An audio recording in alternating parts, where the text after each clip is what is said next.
Qu'est-ce qui fait qu'une maison vaut des millions? C'est ce qu'on va voir aujourd'hui dans cette vidéo. On va faire le tour de toutes nos maisons.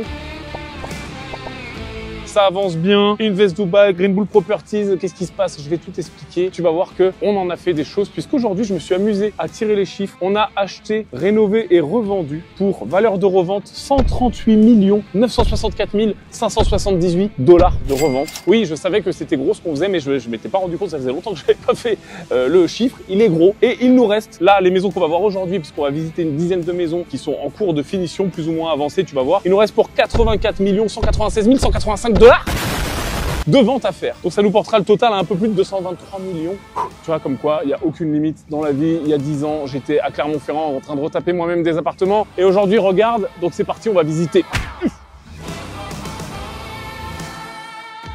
Tu peux pas faire un volume de vente si important et un volume d'affaires si important si tu t'entoures pas d'une équipe. Et toute la force de l'investisseur immobilier, c'est ce que j'ai fait, c'est ce qu'on a fait avec Green Bull, c'est ce que beaucoup des gens qui nous suivent font, notamment dans l'incubateur marchand de biens, où on est sur cette dynamique de professionnalisation. C'est-à-dire qu'au début, tu commences tout seul avec ta bite et ton couteau, comme j'ai fait moi. Tiens, extrait vidéo Clermont-Ferrand en train de rénover des appartements. Et puis après, tu te structures. Ça passe par peut-être au début ce qui coûte le moins cher en termes de structuration, c'est-à-dire des associés. Parce que les associés, ils vont accepter peut-être et souvent de pas être payés tout de suite, mais d'être payés plus tard sur le succès. Donc tu te structures avec des associés, puis après tu te structures peut-être avec un salarié, peut-être un mi-temps, etc.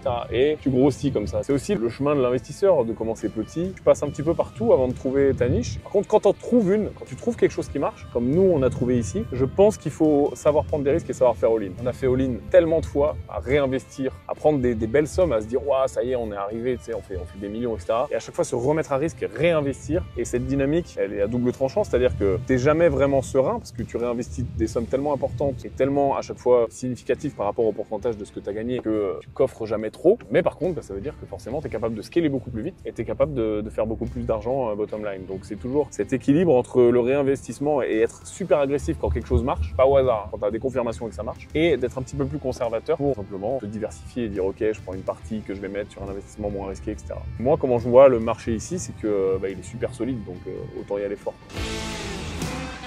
Inspecteur des travaux finis.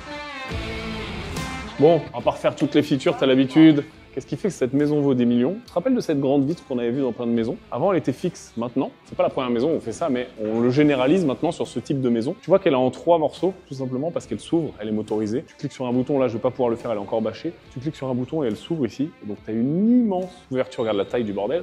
Enfin, je vais me mettre à l'échelle, tiens. Regarde la taille du truc. Donc, ça va te faire une ouverture extrêmement massive ici. Et ça, c'est vraiment un point fort de cette maison, avec un espace intérieur-extérieur de toute beauté. Oh, la master! Je la vois là, elle fait envie. Ouais, l'espace qu'il y a. J'imagine très bien. Ah, ça, c'est vraiment stylé. Une tête de lit, ça change tout. Hein. C'est rien, en fait. Hein. C'est juste du bois, du tissu, un bout de miroir, mais une fois que tu as les boutons intégrés, il n'y a pas encore le cache, les prises, etc., ça change tout, quoi. Salle de bain. Ouh! Elle est grande et ça c'est beau, hein. Ça j'adore. Et ça je pense que le next step là-dessus, moi c'est ce que je voulais faire chez moi, c'est de le rétro-éclairer. Parce qu'en fait ces marbres là, il y a une coupe spéciale pour qu'il soit un petit peu fin. Quand tu mets des LED derrière, vu qu'il est un petit peu fin et qu'il y a des veines dans le marbre, il y a des endroits plus ou moins denses dans la pierre, bah ça fait un effet, on voit la lumière à travers le marbre, ça fait un effet de malade. Et tu mets ça dans une douche. Le mur de douche en marbre rétro-éclairé, mamma mia. C'est un ascenseur en fait. Pour l'instant c'est les chiottes, mais moi je trouve que ça mérite d'être un sauna. Soit sauna, soit hammam. En face là de ta douche. Ça c'est les petites améliorations. C'est bon, il y a un balcon dans la salle de bain. Il y a un balcon dans la salle de bain. C'est pas un vrai balcon, c'est un immense balcon. Alors là c'est pas aménagé, mais oui, faut imaginer. Mais c'est toujours pareil, c'est des maisons qui volent cher les gars. Donc petit transat, petit coin, machin, etc. Tu peux imaginer un jacuzzi, tu peux imaginer faire un espèce d'ambiance spa avec des plantes, etc. Là t'as la vue skyline derrière les palmiers là. C'est quoi cet oiseau là? Ah mais c'est pas un oiseau, c'est la brouette. C'est une brouette, ça fait... Tiens, toujours dans les bons plans, toi. J'improvise une interview. Bonjour, ça va? Bonjour, ça va et toi? Qu'est-ce que tu fais dans la vie? Ah bah, je suis professionnel de home automation. Donc c'est toi qui mets ces boutons là? Tu peux expliquer en 2 secondes à quoi ça sert? Là, ça ressemble à rien parce qu'il faut que je mette la plaque devant. Mais en gros, ça va contrôler, t'as 10 boutons ici. Tu peux contrôler toutes les lumières, la clim, les volets. Moi, ce que j'aime bien, c'est le bouton magique, tu sais, où t'as une programmation qui fait plein de trucs en même temps. C'est à l'enfer. Ouais, mais genre, j'allume les lumières, plus j'ouvre les trucs, plus je mets la clim, plus machin. Combien ça coûte à la louche, une maison comme ça? Une villa en KNX, une grosse villa, parce que vous faites des grosses villas. Ah ouais, excuse. Ça dépend, entre 15 et 20 000 euros. Allez, prêt, merci. Dans le luxe, tu as deux choses. Tu as d'un côté les fonds que ça demande en tant que développeur, parce qu'il faut acheter des maisons qui se destinent au luxe. Donc les acheteurs sont très exigeants. Donc une maison qui se destine au luxe, c'est un emplacement de fou, le plus souvent une vue de fou, beaucoup de mètres carrés, etc. pour avoir un écrin, même s'il est un petit peu pourri, pour le rénover et faire un truc de luxe. Donc il faut quand même une base. Et une base, dans un secteur demandé, comme par exemple ici à Dubaï, ça se vend très cher. Bon emplacement, plus vue, c'est déjà très cher. Donc il y a une grosse barrière à l'entrée en effet sur le prix d'acquisition, puis la rénovation, parce qu'il faut mettre des beaux matériaux. Et il y a une deuxième barrière où il faut faire attention, suivant les secteurs, les gens qui nous écoutent, où est-ce qu'ils vont se lancer, c'est combien ton marché peut absorber. C'est-à-dire, je reprends l'exemple de Clermont-Ferrand, parce que c'est la ville qui m'a vu commencer. À Clermont-Ferrand, tu peux pas faire du luxe, tu peux faire du un peu haut de gamme, mais dès que tu commences à sortir un bien à 2 millions, il y a plus rien, enfin il y a plus rien, même 2 millions, je suis waouh, t'as 800 000, 1 million, t'es déjà sur le haut du marché, 1,5 million, 2 millions, c'est-à-dire que si tu me fais un truc à 8-10 millions à Clermont-Ferrand, tu vas mettre 5 ans à le vendre, peut-être un jour tu vas le vendre, mais tu cherches un acheteur, ton marché cible c'est un mec. Alors que nous ici par exemple, sur les différents quartiers sur lesquels on opère, notre marché cible est plus gros. Pas non plus des millions de personnes, hein, c'est des gens très riches, mais ici à l'échelle de Dubaï, c'est 50, 100 000, 150 000 personnes. Donc c'est pas non plus un gros marché, mais il est suffisant pour absorber ce qu'on fait.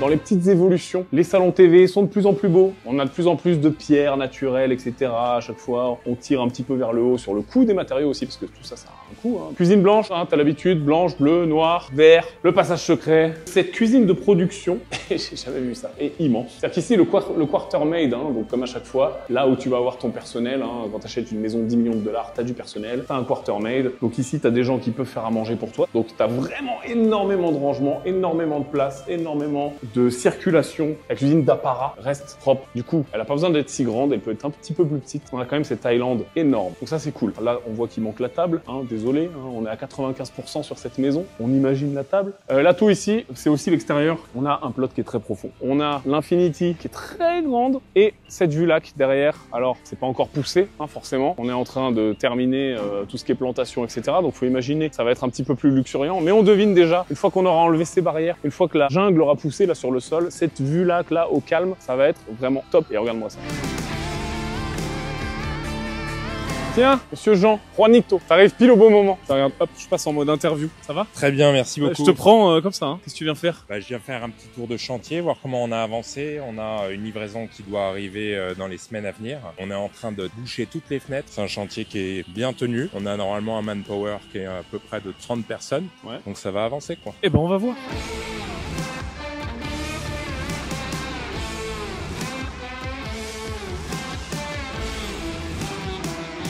Toujours les mêmes excuses, hein. Je fais aussi vite que je peux, t'inquiète pas. Vous avez les mêmes en France, hein. On a les tailles là qui sont mis déjà. On les a protégés avec, bien sûr, avec du plastique, avec des petits matelas qui prennent pas trop d'épaisseur, etc. Donc tout le monde peut bosser en sécurité, en même temps en étant sûr de pas endommager ces carrelages qui viennent quand même d'Espagne, qu'on met beaucoup de temps à avoir, qui valent un certain coût dans le budget. Donc voilà, on avance bien, on est en place. C'est toujours le même défi d'avancer sur tous les postes en même temps, de faire un peu de sol dès que tu peux, le couvrir pour faire un peu de plafond, pour faire un peu salle de bain, etc. C'est ce qui est génial en fait, c'est que les équipes en fait elles vont tourner sur la maison. Donc la démolition, on va faire tout en même temps, on va sortir les gravats. Une fois qu'on est prêt, on va préparer le sol dans les endroits à étanchéifier. Ensuite, on va tourner comme ça sur ces endroits qui sont les bathrooms, en fait les salles de bain. Et ensuite, on va attaquer les chambres. Une fois que le sol est fait, on va commencer à faire les tranchées sur les murs, etc. Donc en fait, ça va tourner. T'as tous les corps d'état qui vont tourner les uns après les autres dans la maison. C'est beau.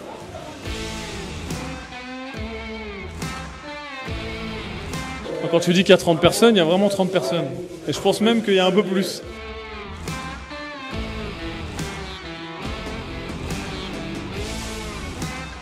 On peut acheter des maisons non rénovées là, pour plusieurs millions de dollars, ça dans ma vision. Hein. Ah mais ça fait flipper hein. Et dis-toi qu'aujourd'hui, attends, si je te fais la conversion, une non rénovée, une vraiment très bonne location avec une vue, etc. On est sur 5,5 à 6 millions de dollars. Si t'es pas professionnel, c'est dur. Hein. Si t'es pas soit investisseur professionnel, soit rénovateur, soit les deux, un développeur, c'est compliqué. Hein. Ou alors t'es vraiment très riche et tu te dis je le délèguerai, je le ferai plus tard, mais faut être solide. Ouais. C'est pas donné à tout le monde. C'est quoi le plus gros défi de gérer autant de chantiers en même temps? Et si tu devais donner un conseil aux gens qui commencent à scaler, à gérer des chantiers 1, 2, 3, comment tu as réussi finalement à overcome le plus gros défi? Finalement, c'est industrialiser sans négliger qu'il y a un chantier en rénovation. Donc il faut pouvoir trouver les bons sous-contracteurs, les personnes qui viennent sur le chantier. Il faut que vous trouviez des contracteurs avec des bons PM, des project managers, et avec une force de frappe en interne qui soit suffisante. Et il faut, si possible, que ce soit des contracteurs, des sous-contracteurs qui connaissent les villas déjà sur lesquelles vous vous bossez, qui ont déjà bossé dans ces communautés-là.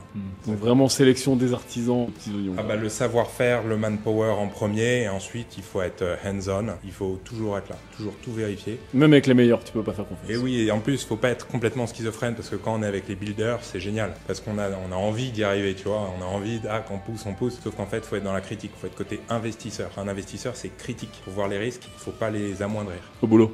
Et on me demande souvent, est-ce qu'il est encore temps d'investir à Dubaï ou est-ce que c'est trop tard? C'est toujours pareil finalement, hein, dans un marché qui explose. Plus on est au début et plus on fait des rendements intéressants. On ne fait plus les rendements qu'on faisait il y a quelques mois ou quelques années, c'est clair, mais on est sur un marché qui est encore extrêmement dynamique, une économie qui attire énormément de millionnaires et on le voit, hein, la rotation des vieilles économies vers les nouvelles économies. Donc je suis toujours extrêmement bullish sur Dubaï, je pense qu'il y a encore énormément de belles choses à faire et on continue, nous, de notre côté, à construire, à rénover, à y aller, à acheter, à vendre, sans arrêt, tout simplement, et on continue les activités dans l'immobilier. Si tu veux nous rejoindre, c'est toujours pareil, hein. Investdubai.com, ça s'affiche partout, tu peux cliquer et tu peux tout simplement investir avec nous dans une partie des maisons. Et voilà, il y a certaines maisons qu'on ouvre au co-investissement et tout simplement, tu peux investir avec nous, acheter une partie plus ou moins grande, suivant ce que tu peux investir. Ça commence avec quelques centaines d'euros jusqu'à plusieurs dizaines de milliers d'euros si tu as envie, et tu es propriétaire d'une partie de la maison. On s'occupe de tout, de l'achat, rénovation, revente et distribution des profits et des bénéfices. Investdubai.com pour en savoir plus. Je te dis à bientôt la team. Ciao.